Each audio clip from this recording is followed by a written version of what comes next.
Engine और 100 kN तक maximum thrust का लक्ष्य टारगेट है। 55 से 60 kN ड्राई थ्रस्ट का लक्ष्य यानी नया हाई प्रेशर कंप्रेशर लगाने की तैयारी है। एडवांस टाइटेनियम एलॉय का इस्तेमाल किया जाएगा कावेरी इंजन में। F404 की जगह अब स्वदेशी इंजन जगह लेने जा रहा है। भारत के स्वदेशी लड़ाकू विमान तेजस Mk-1A मार्क 1 मार्क 2 के प्रोडक्शन धीमा करने की अमेरिकी चालों को अब करारा जवाब मिलने जा रहा है। जी हां, अमेरिका से हम इंजन मंगा रहे थे, लेकिन अब भारत ने डीआरडीओ ने खुद जनरल इलेक्ट्रॉनिक के इंजन की देरी के बाद कावेरी को खुद रीडिवेलप कर रहे हैं। टाइटेनियम कॉइल लगाई जाएगी, उसका ड्राई थ्रस्ट बढ़ाया जाएगा। तो तेजस मार्क 1 मार्क 2 जिनमें हम पुरानी टेक्नोलॉजी का इस्तेमाल कर रहे थे अब तक, उस पर नए इंजन लगने जा रहे हैं। जनरल इलेक्ट्रॉनिक्स के इंजन में देरी की वजह से भारत ने यह बड़ा फैसला लिया। ग्रुप कैप्टन यूके देवनाथ मेरे साथ हैं। सर, ये बहुत ज़रूरी था कि भारत, हम ठीक है अमेरिका, फ्रांस और बाकी मुल्कों की तरह हमारे पास जो थ्रस्ट इंजन्स हैं वो बहुत मजबूत नहीं है, लेकिन कावेरी एक बहुत बड़ा एग्जाम्पल है। और डीआरडीओ अगर इंडिजिनस तरीके से इसे डेवलप कर लेता है तो जो निर्भरता है सर हमारी अमेरिका पर, फ्रांस पर, रशिया जैसे देशों पर, वो कम हो जाएगी।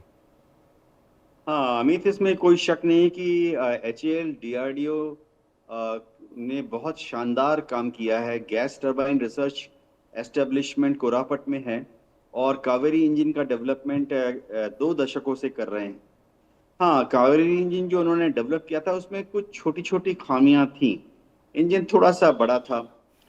थ्रस्ट जो जनरेट करता था, हम कहते हैं ड्राई थ्रस्ट और वेट थ्रस्ट।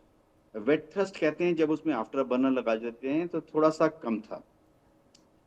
तेजस के लिए दरकार थी एक ऐसा इंजन जो करीबन 85 न्यूटन फोर्स जनरेट करे। कावेरी जो है उसने ठीक है जनरेट कर रहा था। ट्रायल्स के दौरान उसने 72 किलोटन थ्रस्ट जनरेट किया। दिक्कत ये आ रही थी कि उसका MTBF mean time between failure भी थोड़ा सा ज्यादा, हर 5-6 ऑपरेशंस के बाद ही उसमें कोई छोटा छोटा डिफेक्ट आ रहा था। अब डीआरडीओ ने इन सब डिफेक्ट्स को आस्ते आस्ते ओवरकम करने के लिए ये प्रोजेक्ट शुरू किया है। देखो अमित, F404 इंजन जो है बेहतरीन इंजन है। हम उसको अमेरिका से लाकर तेजस मार्क 1 में फिट कर चुके हैं। तेजस मार्क 1A में भी F404 इंजन ही लगेगा जी। शुरुआती दौर में। दिक्कत ये आ रही थी कि अमेरिका किन्हीं कारणों से, टेक्निकल या लॉजिस्टिक सप्लाई, स्पेयर पार्ट्स में डिलीवरी की वजह से भारत को बहुत स्लोली वो इंजन दे रहा था। हमने अमेरिका से 215 इंजन के लिए कॉन्ट्रैक्ट किया। उन्होंने हमें तेजस मार्क 1 के लिए जब इंजन दे दिए, उसके बाद से डिलीवरीज ठीक से नहीं आ रही हैं। अब वो कह रहे हैं कि इसी साल हमें 20 इंजन दे देंगे 2026 में, और इसके बाद अगले कुछ साल तक हर साल 30-30 इंजन देते रहेंगे। तो जाहिर बात है कि इंडियन एयरफोर्स अब ये सोच रही है कि लॉन्ग टर्म में जब तेजस हमारे यहाँ पर 5 साल या 10 साल उड़ चुका होगा और मिड लाइफ अपग्रेड के लिए ड्यू हो जाएगा, तब हम उसमें जी का F404 इंजन नहीं लगाएंगे। हम उसमें कावेरी का जो ये इम्प्रूव्ड बेटर अपग्रेडेड वर्जन है वो लगाएंगे। जी सर, आपको याद होगा, आपने तो करगिल वॉर देखी है सर। करगिल वॉर के दौरान जब मिराज हमारे पास थे सर, हमारे पास लेज़र गाइडेड मिसाइल्स फायर करने की कैपेबिलिटी नहीं थी। हम उस वक्त मिग और मिग से वहाँ पर अपनी सॉर्टीज़ किया करते थे, मिग से हम बम ड्रॉप करते थे। तो अमेरिका ने उस वक्त भी लेज़र गाइडेड बम देने में, और जो कैमरे लगे थे सर मिराज में, वो मिराज के कैमरे देने में अमेरिका ने जानबूझकर देरी की, क्योंकि उनको पता था कि अगर हम दे देंगे लेज़र गाइडेड मिसाइल तो हम LOC बिना क्रॉस किए जो पहाड़ियाँ, टाइगर हिल और ये सब इलाके थे, हम वहाँ पर फायर कर सकते थे। क्योंकि हमें लो अल्टीट्यूड पर जाकर फायर करना पड़ा, क्योंकि वहाँ पर उनके बंकर्स नहीं थे, वो अपने सेंगर में छिप जाते थे। फिर से कुछ ऐसे आपको लग रहा है कि अमेरिका जानबूझकर उन इंजन्स की सप्लाई में देरी कर रहा है, क्योंकि उसको पता है कि चाइना, पाकिस्तान जैसे जो देश हैं, हम ज़्यादा मजबूत हो जाएंगे, हमारे स्क्वाड्रन में जो कमियां खामियां हैं वो जल्दी पूरी हो जाएंगी अगर इंजन वक्त पे मिल जाएगा तो? जी हाँ अमित, अमेरिका का झुकाव हमेशा पाकिस्तान की तरफ रहा है हम्म। और पाकिस्तान से अमेरिका के ऊपर हमेशा एक दबाव आता है कि अमेरिका भारत को फौजी सैन्य सहायता ना दे।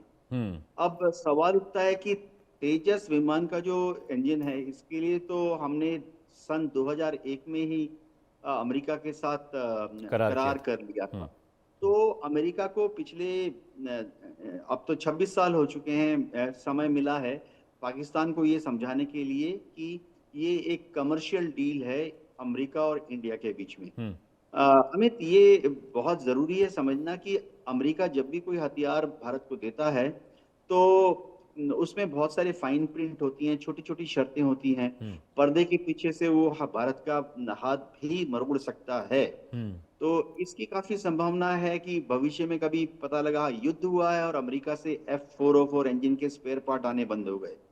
इसीलिए अब भारत सरकार टेक्नो पॉलिटिकल रीजंस की वजह से फिर से जीटीआरयू को बोली है कि कावेरी इंजन का अपग्रेडेड वर्जन, इम्प्रूव्ड वर्जन निकाला जाए, जो कि थोड़ा सा हल्का होगा, फ्यूल एफिशिएंसी भी थोड़ी सी अच्छी होगी, और सबसे बड़ी बात है उसमें जो ड्राई थ्रस्ट है वो 65 किलो न्यूटन के आसपास होगा, और वेट थ्रस्ट करीबन 82 या 84 किलो न्यूटन के पास होगा, जिससे तेजस मार्क 1A का काम ठीक ठाक तरीके से निकल जाएगा।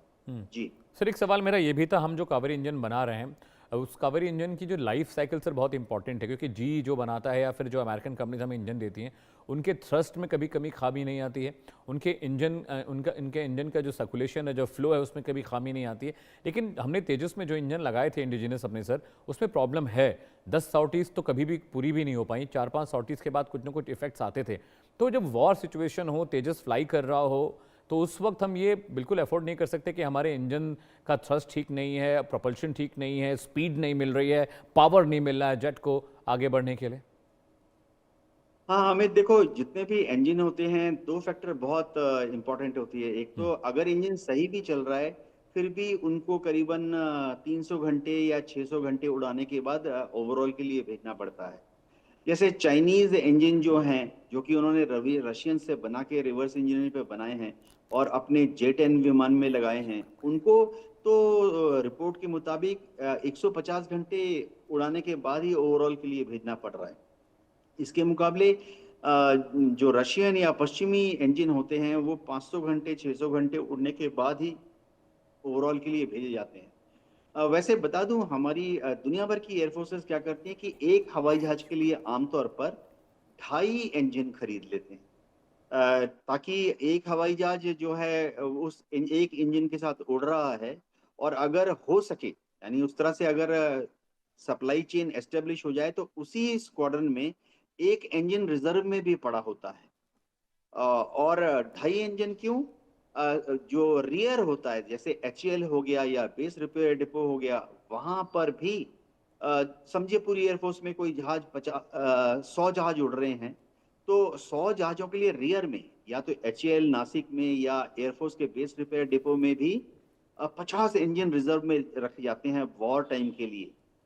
तो जैसे अभी हमारे पास तेजस कुल मिला के तो 87, पहले अब 93, 180 आ जाएंगे। जी। तो डेफिनेटली हमें 180 से कहीं ज्यादा इंजन चाहिए। Right sir. F404 की बात कर रहा हूँ, हमने 250 215 का कॉन्ट्रैक्ट किया है, भविष्य में भी कुछ कॉन्ट्रैक्ट करने पड़ेंगे। कावेरी देखो, अमित, ये कावेरी इंजन आने में थोड़ा समय लगेगा। एचएएल कहती है 3 से 5 साल, लेकिन क्योंकि मेरा व्यक्तिगत अनुभव रहा है, इसका जो सही वर्जन है इंडियन एयरफोर्स को मिलने में 5 से 8 साल लग जाएगा राइट सर। ट्रायल्स के बाद। जी। सर एक सवाल मेरा ये था कि हर साल इसरो इतने सारे रॉकेट का टेस्ट लॉन्च करती है, ड्राई फ्यूलिंग और लिक्विड फ्यूल पर नासा हर साल टेस्ट करती है। क्यों हम डीआरडीओ नासा के साथ मिलकर कोई ऐसा थ्रस्ट इंजन क्यों नहीं प्लान करता? क्योंकि नासा के जितने रॉकेट्स हैं सर, वो जेट के मुकाबले कहीं हज़ार गुना ज़्यादा प्रोपल्शन, पुश और अमाउंट ऑफ जो फ्यूल यूज़ करते हैं वो इस्तेमाल होता है। तो क्यों हम इसरो को क्यों नहीं इन्वॉल्व करते हैं अपने इंजन डेवलपमेंट के लिए, चाहे वो कावेरी की बात रहे या कोई भी इंजन? हाँ, अमित देखो, इसरो के इंजन डेवलपमेंट में डीआरडीओ के अलावा एचएएल और इसरो के साइंटिस्ट भी शामिल हैं। जो वैसे बता देता हूँ कि जो कावेरी इंजन या कोई भी जेट इंजन जब बनाया जाता है, तो जैसे उसमें अलग अलग टेस्टिंग करनी पड़ती है, मेट्रोलॉजी की टेस्टिंग करनी पड़ती है, shake test, vibration test, high temperature test करना पड़ता है। ये सब करने में इसरो भी अपनी लेबोरेटरीज को मुहैया कराता है। तो इसरो से हम पूरी मदद लेते हैं, एचएएल और डीआरडीओ। लेकिन इसरो के इंजन जो हैं वो एकदम अलग तरह के हैं। वो या तो सॉलिड फ्यूल प्रोपेलेंट हैं इंजन रॉकेट के और मिसाइल के, जो कि एक बार बर्न एंड फायर इंजन है, जैसे दिवाली में हम रॉकेट छोड़ते हैं। या इसरो के इंजन क्रायोजेनिक इंजन हैं, जिसमें लिक्विड फ्यूल यानी केरोसिन एंड ऑक्सीजन इस तरह की कॉम्बिनेशन होती है। तो उसकी जो टेक्नोलॉजी होती है जेट इंजन से एकदम अलग होती है। लेकिन इसरो हमें अच्छी मेट्रोलॉजी बनाने में, अलग अलग वाइब्रेशन टेस्ट कराने में, शॉक टेस्ट कराने में, एक टेस्ट जैसे मैं बताता हूँ होता है जिसमें कि इंजन को जानबूझ के मटेरियल फटीग किया जाता है, एक ब्लेड को अस्थिर कर देते हैं, फिर देखते हैं कि एक इंजन के रोटर ब्लेड के अस्थिर होने से बाकी जो रोटर और स्टेटर ब्लेड हैं उन पर क्या इफेक्ट पड़ता है। डायनामिक बैलेंसिंग कहते हैं इसे। तो वो डायनामिक बैलेंसिंग, डायनामिक उसको कैसे बेहतर इसरो मदद करता है। जी बिल्कुल सर। एक सवाल सर मेरे मन में और था। हम सुखोई को डेवलपमेंट की बात चल रही कि पुणे असेंबली लाइन में वहाँ पर एचएएल सुखोई को डेवलप करेगा। 1996 में सर ये डील हुई थी और उस वक्त मैं बहुत छोटा था, मुझे याद है सुखोई की जब डील हुई और कमीशन हुआ 2002 में कि 96 में हमने डील की थी। सुखोई 30 KI था, MKI उस वक्त नहीं था, सुखोई 30 K आया था सर इंडिया, और 2002 में वो कमीशन हुआ था। उसके बाद रशिया के साथ बहुत सारे हमने जेट्स खरीदे, लेकिन अब उसको इंडिजीनियस बनाने की बात चल रही है सर। ये कितना फिजिबल आपको लगता है? क्या हम रशियन कैपेबिलिटीज़ और उस क्वालिटी का सुखोई डेवलप कर पाएंगे यहाँ पुणे में, जिसकी बात चल रही है, एचएएल जिस पर बयान दे रहा है? अमित, एकदम बहुत ही स्ट्रेटेजिक क्वेश्चन है। देखो अभी फिलहाल तो हम रशिया की मदद से नासिक में 12 सुखोई 30 नए एयर फ्रेम के साथ बना रहे हैं। Right sir. इनमें जब रशिया के साथ हम कंपोनेंट ला रहे हैं तो करीबन 50% कंपोनेंट जो हैं वो रशिया देगा, करीबन 50% इंडिजिनस कंटेंट होगा।